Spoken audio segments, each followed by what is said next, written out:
What's going on, everybody? Mike McFarland, the Lake Fork Fishing Guide. Going to give you a rundown for July 1st, 2022. Okay, let's get right to it. Lake's falling pretty fast, guys. It's not real fast at this time, but it's gonna go fast. We're at 39674 as of today. From Monday, you can see that we are almost a whole inch. It's going to get even faster in July here. We get hotter. We use more municipal water. We are droughting in Texas. We have drought in Texas. Down south, they're even holding back from watering lawns and washing cars and things like that. So they're on water reserve down south, but we need some rain.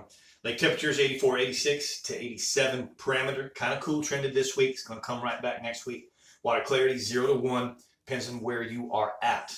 If you go back up in Little Caney, Birch Creek, all the way back in Glade, you're going to see dirtier water. You're going to see higher water temperatures. Remember, these are main lake water temperatures only. Okay, so the board looks good. A couple things before we talk about fishing. I am actually going on a vacation for the first time in 9 years since I've been here. Brooke and I are going to go to Table Rock. We're going to film. We're going to film the whole expedition. It'll actually be turned into literally a fishing television show. When and where that may air one day, we don't know at this time, but we're working on a television deal and potentially some digital television. But we will be filming this whole thing.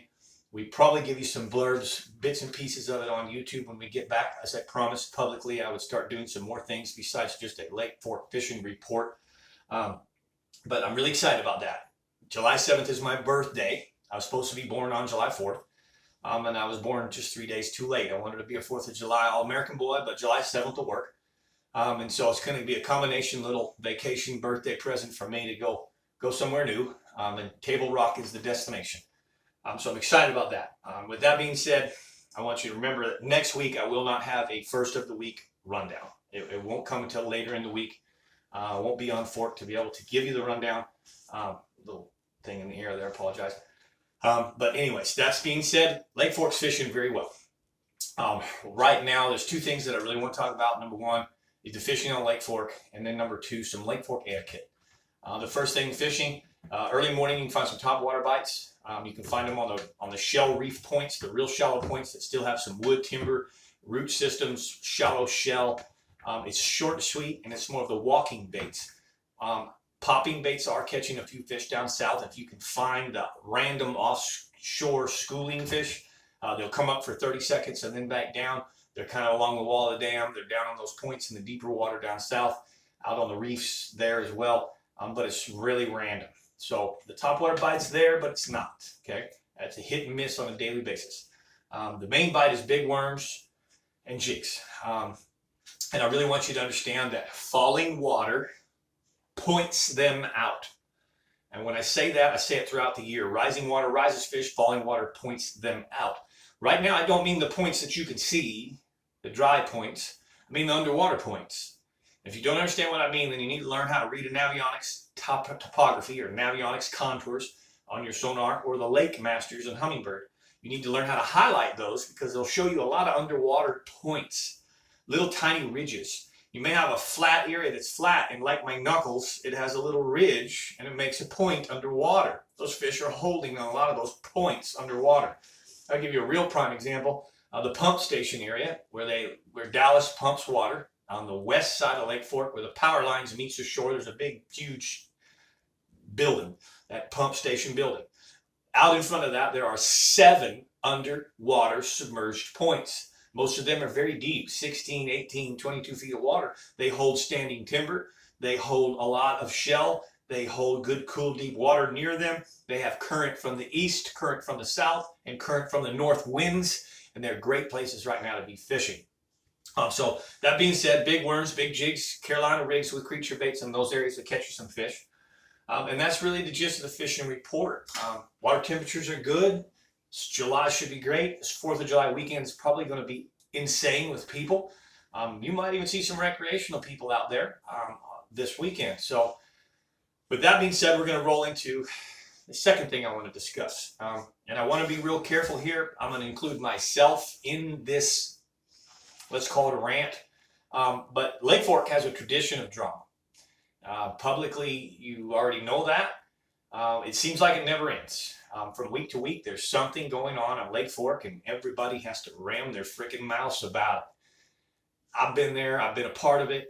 I've been one chatting my mouth, and I've been one being chatted about.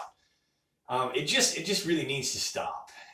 We are all ambassadors of Lake Fork, and every last one of us, as fishing guides, we really are the first ambassadors. We are not in competition with each other. To bash each other, smash each other, give each other a hard time is the worst thing we can do, because we all work for the same place, Lake Fork. And every single one of our customers that goes home talks about Lake Fork, not just us. And so there's a lot of things happening this year that I didn't realize were as bad as they are. There's a lot of guides bashing guides. There's a lot of guides not getting along on the water. And I'm not just including myself. There's a lot of guides giving the public a hard time. There's a lot of guides that don't belong here on this lake. There's a lot of guides that think they've been here so long, they've got a right to do this and do that, and there's their spots. And the bottom line is, we have made the choice to be a fishing guide. That does not give us first priority. It doesn't give us any advantage or any more right to be there than anybody else. In fact, it lessens it. We cannot make a statement that I'm trying to make a living here and I deserve to have this spot. We made the choice. So it's a sacrifice. It's truly a sacrifice. And to try to pressure or kick others off these spots or create drama scenarios that pressure someone to not be here, it's just nonsense. And I'm not calling anybody out, but I am calling those of you out that do this on a regular basis. I'm not going to say names at this time, but I'm getting ready to. If it doesn't stop, I'm going to call spade a spade. My father was a full colonel, and he called spade a spade. And it needs to stop. Now, on a good note, positive note, I'm going to use a perfect example of how it should be. Mr. Michael Samples is a great guide here. He's always so friendly, so inviting. If he's catching fish and you're around him, he tells you about it. And just like the ocean guys, get over here, come in here, come on in here, catch fish with me. That's what it should be. Is there always room for that? Not necessarily. But the openness, the friendliness, the courteousness, the respect. Michael Samples has been catching fish really well for the last few weeks.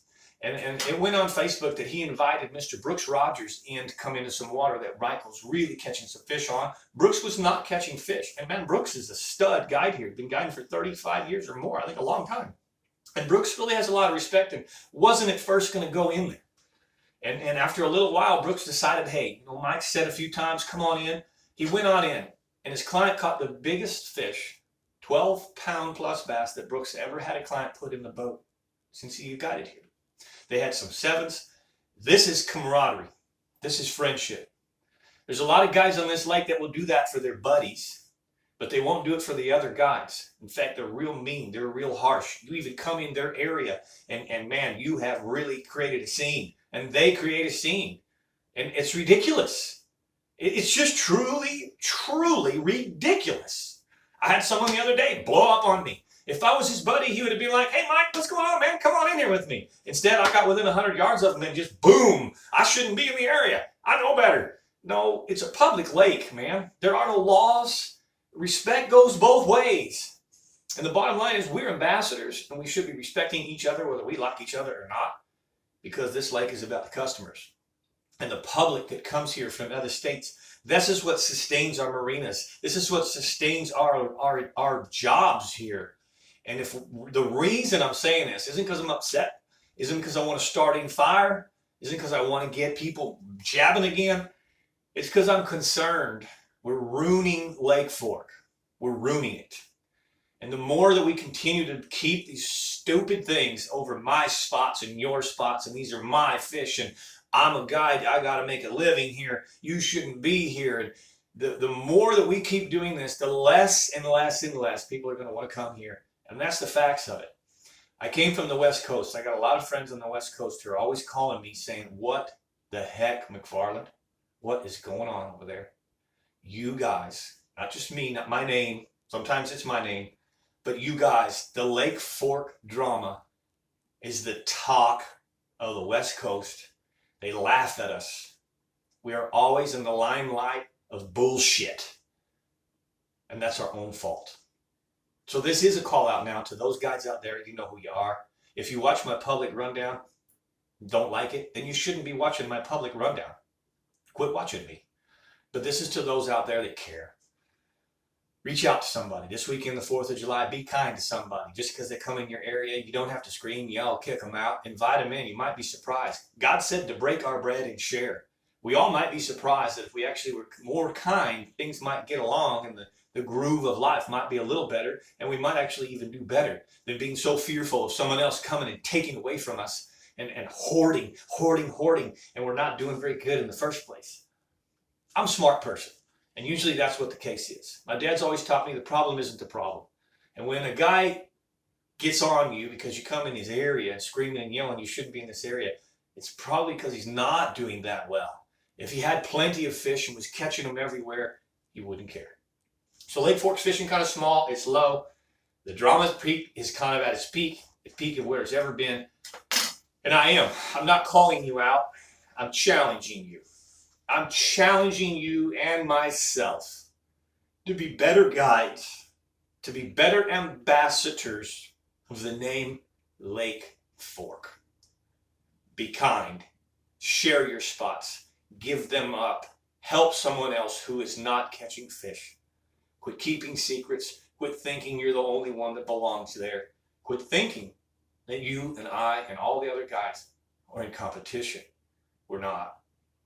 My best example, and I'm going to close with this, is in the ocean, most of the charter boats will share where the big groups of fish are so that other charter boats can come in. Because the more hype about how good the fishing is, the more people that talk about how good the fishing is, the more people want to come. And the more the phones ring, and the more our bookings are filled. So shout out to Michael Samples, what he does, what he did. This isn't a first. Every time I've ever been around Michael Samples, if he had fish going, he shared it with me immediately. He would even pull over. One time he came from 200 yards and threw baits up on the deck of my boat. Didn't ask him to do so. He did it out of his own kindness and integrity.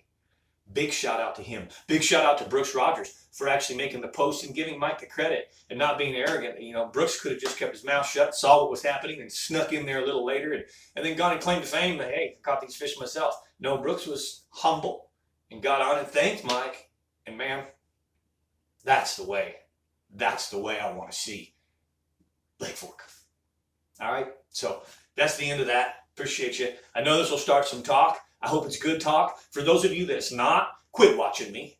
For those of you that are going to take this wrong and go run your dang mouth, quit watching me. Just unsubscribe. You got no reason to watch me. If this hit you wrong, then you took it wrong. It's all on you.